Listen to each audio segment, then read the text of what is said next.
ایران اور امریکہ کے درمیان مذاکرات حتمی مرحلے میں داخل ہو گئے ہیں۔ جوہری ڈیل کے لیے امریکہ نے 100 ماہرین پر مشتمل ٹیم بنا دی ہے۔ ایران کی طرف سے ڈیل پر دستخط ہوتے ہی منجمد اثاثوں میں سے کچھ فوری بحال کرنے کے مطالبے پر غور جاری ہے۔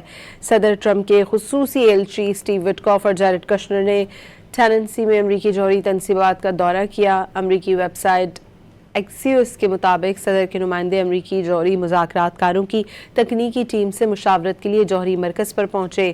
یہ مذاکراتی ٹیم ممکنہ طور پر ایران کے ساتھ ڈیل کے لیے جوہری مذاکرات کرے گی۔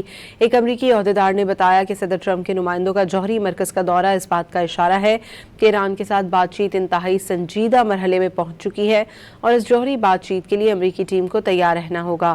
ویب سائٹ نے 2 امریکی عہدیداروں کے حوالے سے یہ دعویٰ بھی کیا ہے کہ ایران کے ساتھ ابتدائی معاہدے پر مذاکرات کے لیے 100 جوہری ماہرین پر مشتمل ٹیم حال ہی میں تشکیل دی گئی ہے۔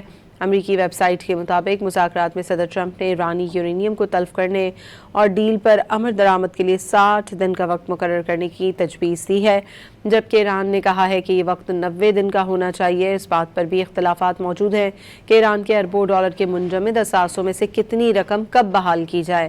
امریکہ نے کہا کہ وہ حتمی ڈیل ہونے اور اس پر عمل درآمد کے لیے ٹھوس اقدامات اٹھانے پر ہی فنڈز ریلیز کرے گا۔ ایران چاہتا ہے کہ اس کے کچھ فنڈز فوری طور پر ریلیز کر دیے جائیں۔